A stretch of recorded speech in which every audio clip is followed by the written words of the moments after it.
नमस्कार साथियों, BBN India YouTube channel पर आपका हार्दिक स्वागत है। आज हमारे साथ बहुजन समाज पार्टी के पूर्व राष्ट्रीय उपाध्यक्ष और नेशनल कोऑर्डिनेटर जयप्रकाश सिंह जी हमारे साथ हैं। हम इनसे जो बहुजन समाज पार्टी की जो आगे की भविष्य की राजनीति क्या होगी, उनके कदम क्या होंगे, इन पर डिस्कस करेंगे और इनका जो अब तक का पीछे का राजनीतिक बैकग्राउंड रहा, इस पर विस्तार से चर्चा कर आपसे इसको रूबरू कराने का प्रयास करेंगे कि इनके जो पीछे का बैकग्राउंड है वो क्या रहा है और किस बेस पर ये आज बहुजन समाज पार्टी से जुड़े हैं। जी सर, आपका हमारे चैनल पर बहुत बहुत स्वागत है। सर, जैसा कि हमारे चैनल पर लोगों की प्रतिक्रिया आती है कि आप जयप्रकाश सिंह जी का इंटरव्यू ले और उनसे कुछ सवाल है जो हम आज शेयर करेंगे।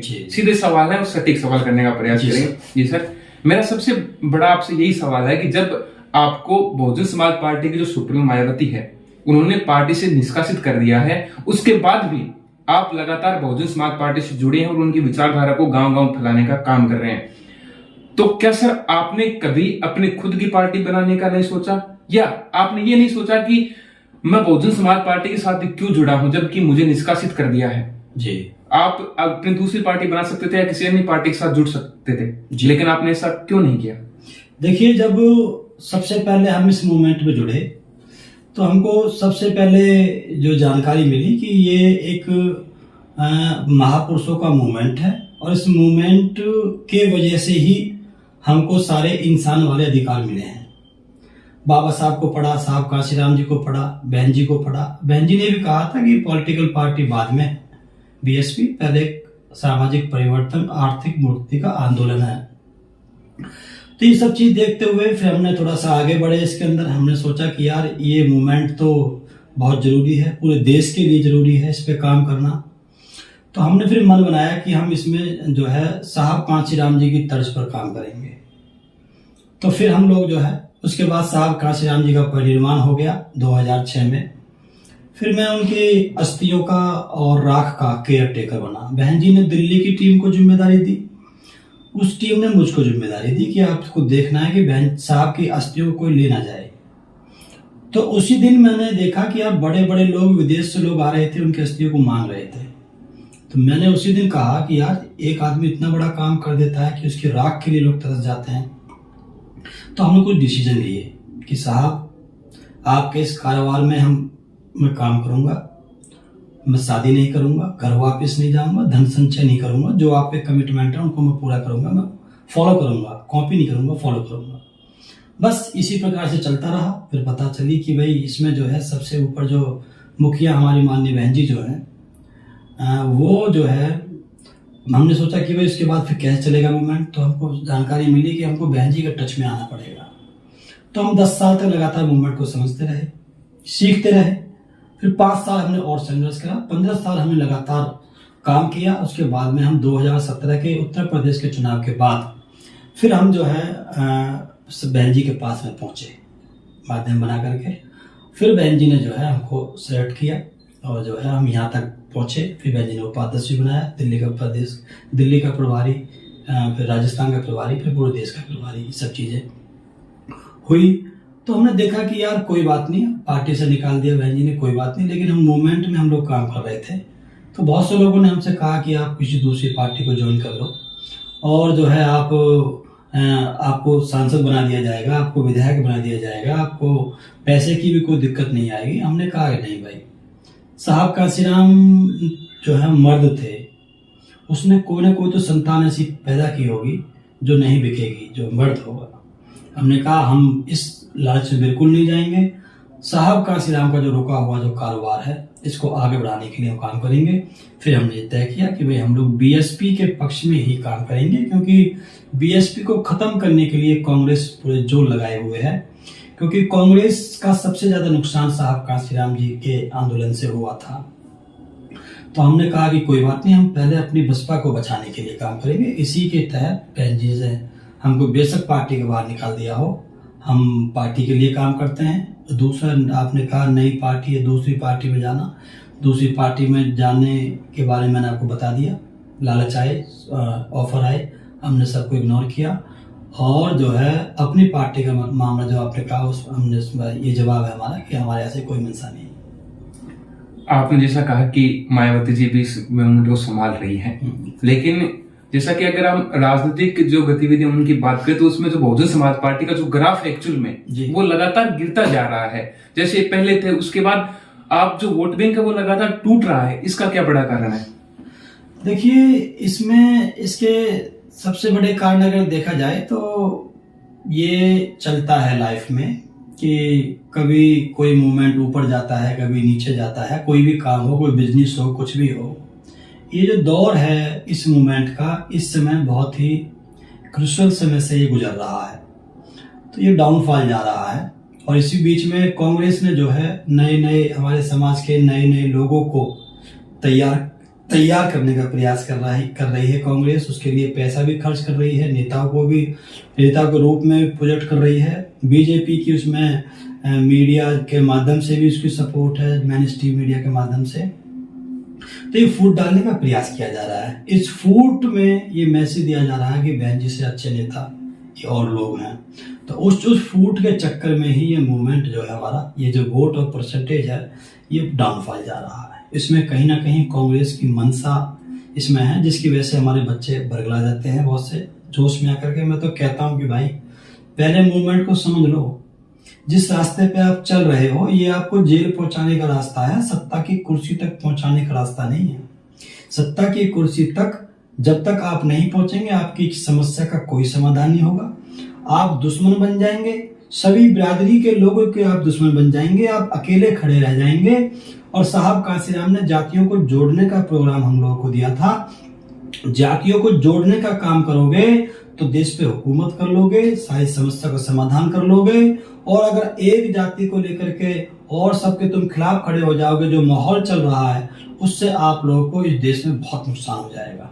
तो ऐसा हम तो बच्चों से भी कहते हैं कि भाई पहले सीख लो इस मूवमेंट को। जैसे आपने बताया कि बाबा साहब के नाम पर अलग अलग संगठन बन रहे हैं, अलग अलग राजनीतिक पार्टियां बन रही हैं। जी। अगर हम उत्तर प्रदेश से पनपी नई राजनीतिक पार्टी आजाद समाज पार्टी कांसीराम, जिसमें कांसीराम साहब को बहुत ज्यादा हाईलाइट किया गया उस नाम को कि कांसीराम साहब के नाम पर बनी है। उसके जो राष्ट्रीय अध्यक्ष हैं चंद्रशेखर आजाद जी, उर्फ रावण भी उनको बहुत से लोग बोलते हैं, उनको आप अपना कितना कमिटेड मानते हैं? देखिए, एक कहावत है गांव में कि पूत के पांव पालने में दिख जाते हैं। काफी कुछ हद तक आदमी की एक्टिविटी से आप उस व्यक्ति की इंटेंशन को जान सकते हैं, वो किस प्रकार की एक्टिविटी कर रहा है। उससे आप अंदाजा लगा सकते हैं कि इसका ब्रेन कैसा है, किस लेवल का है, क्या सोचता है, क्या उसकी सोच है। उनकी जो एक्टिविटी जो दिखती है वो बहुत जल्दीबाजी में है। बहुत जल्दी पार्टी बना देना, बहुत जल्दी बहन जी के विरोध में बोल देना, उसके बाद में केसीआर के पास जाना जो उसने संविधान बदलने की बात करी, अखिलेश के पास जाना, वहां से धुतकार के आ जाना, उसके बाद में अपनी बेइज्जती करवाना, फिर मीडिया में आकर के रोना, समाज की बेइज्जती करना, उसके बाद फिर उसके पास चले जाना, फिर उसके द्वारा अखिलेश के द्वारा फिर कुछ ना देना। कभी आप किसी से मिलते घूमते हो, कभी किसी से मिलते घूमते हो। ऐसी स्थिति में जल्दीबाजी में ऐसा लगता है कि एक तरफ बहन जी थी जिसने समाज के लिए राज्यसभा की कुर्सी को ठोकर मार दे, सीट को, और एक ही हमारे भाई है जिनके आपने नाम लिया है, इनको बहुत जल्दी है कि वो एमएलए बन जाए, एमपी बन जाए। तो इस जल्दीबाजी के चक्कर में ना तो वो मूवमेंट को समझ पाए हैं, ना वो सीख पाए हैं। और मुझे ये पूरा भरोसा है कि एक दिन जैसे जिग्नेश मेवानी को हमारे समाज ने तैयार किया, वो कांग्रेस में चला गया। देवासी जरारिया को तैयार किया हमारे समाज ने, वो कांग्रेस में चला गया।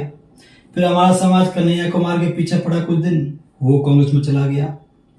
अभी वो प्रीतम लोधी है, कोई मध्य प्रदेश का वहां का था, उसके पीछे हमारा समाज लग गया था, वो बीजेपी से चुनाव लड़ रहा है। हार्दिक पटेल, तमाम है ऐसे। अभी एक लक्ष्मण यादव हमारे चल रहे हैं, अच्छी बात है, ठीक है, उसको लोग वो कर रहे हैं, बहुत अच्छा है, वो समाजवादी पार्टी में जाके कैडर दे रहा है। तो मैं ऐसा कहना, इसमें मतलब ये है कि जब आप इतनी जल्दीबाजी करेंगे, इन लोगों को जल्दी आप सपोर्ट करेंगे, तो वो अपनी ताकत दिखा करके अपनी बार्गेनिंग करते हैं।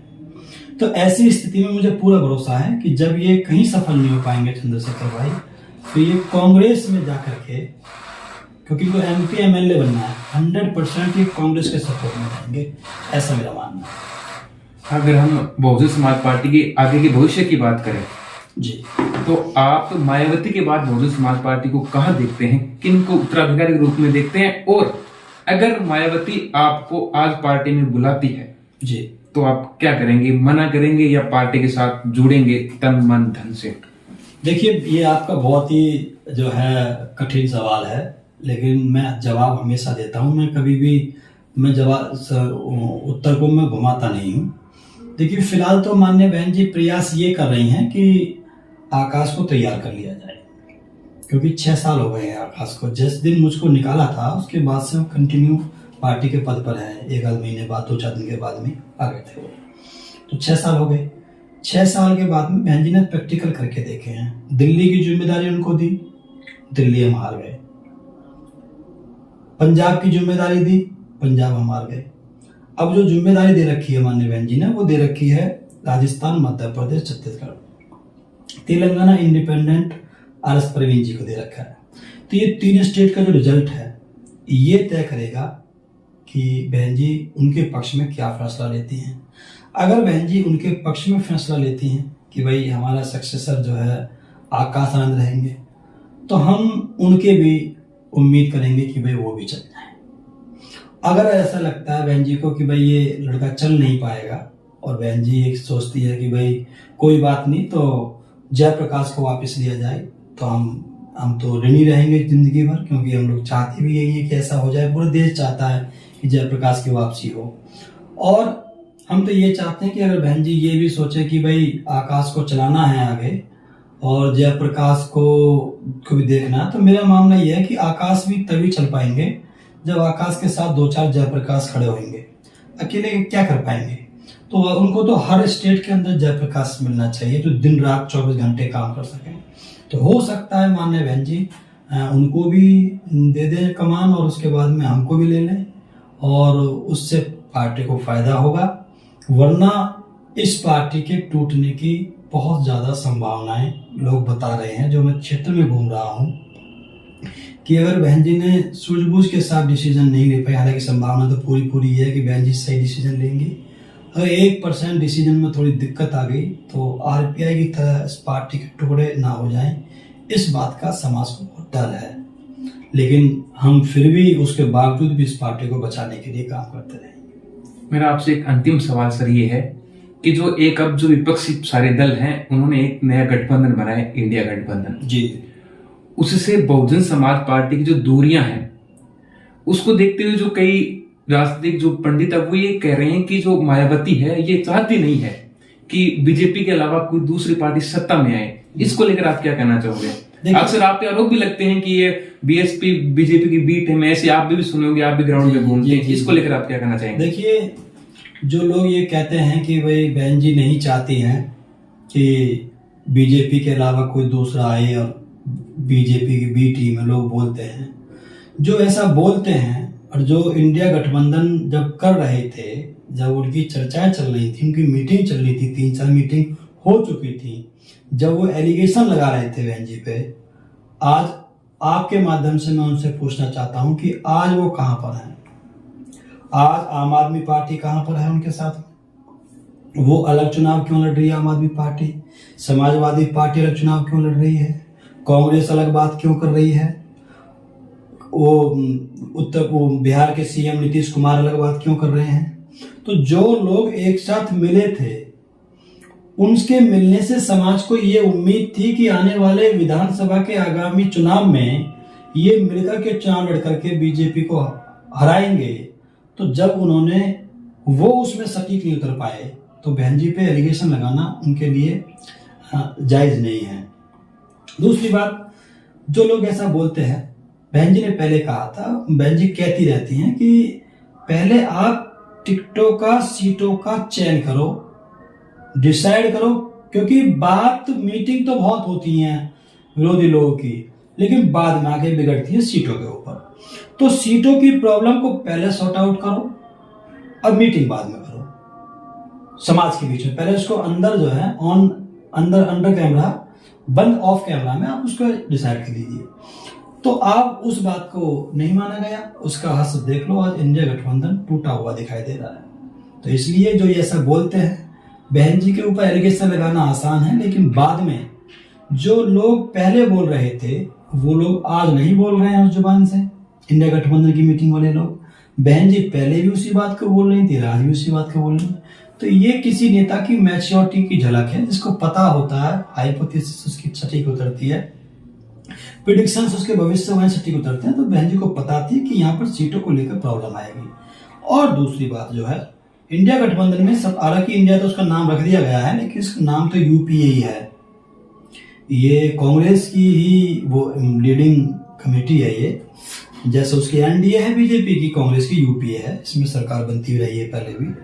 तो वो जो लोग हैं, आज उनको आभास हो गया है कि बेशक अखिलेश के पास उत्तर प्रदेश के अंदर 32% वोट है, उसमें 18% या उसका वोट कास्ट करने के बाद लगभग 13-14% जो वोट है वो मुस्लिम समाज का है, कैंडिडेट का और अहीर बिरादरी का है। अब बीएसपी के पास 13% वोट है, उसके पास 32% वोट है, लेकिन उसके बावजूद भी समाजवादी पार्टी पे, अखिलेश यादव जी पे कांग्रेस को भरोसा नहीं है।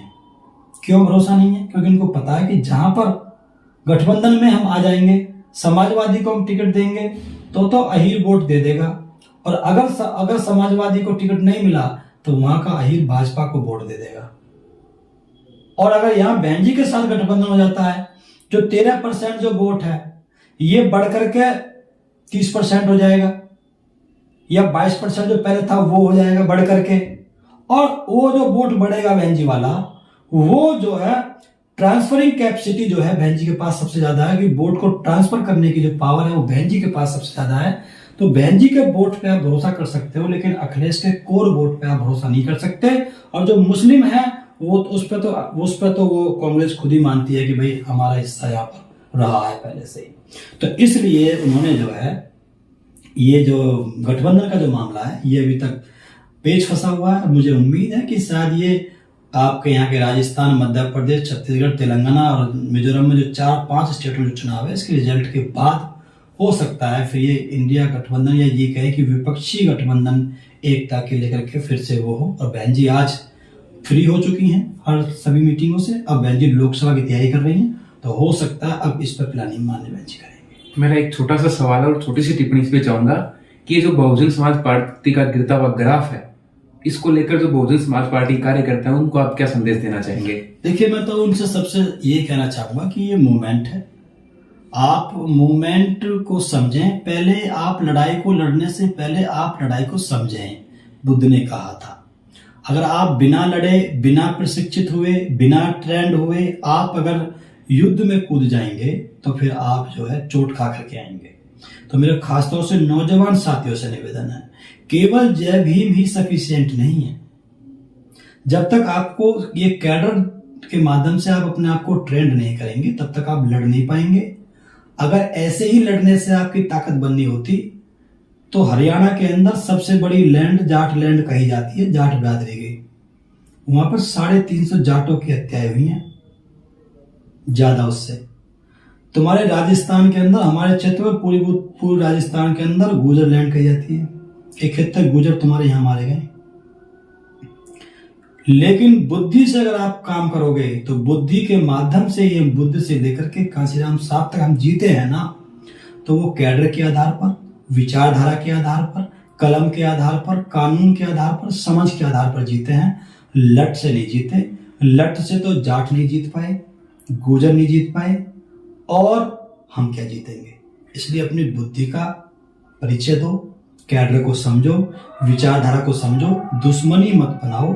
मूवमेंट को पूरा समझने के बाद इस मूवमेंट में काम करो और सत्ता तक पहुंचने के लिए अपनी प्लानिंग बनाओ। ऐसा मेरा सभी साथियों के साथ साथ खासतौर से युवा साथियों से निवेदन है। अगर आप लोगों ने ये बात हमारी नहीं मानी तो आप बहुत बड़े चोट खा जाएंगे इस देश के अंदर, बहुत सभी बिरादरियां आपकी दुश्मन बन जाएंगे। ईश्वर आपका हमारे चैनल पर इंटरव्यू देने बहुत बहुत धन्यवाद।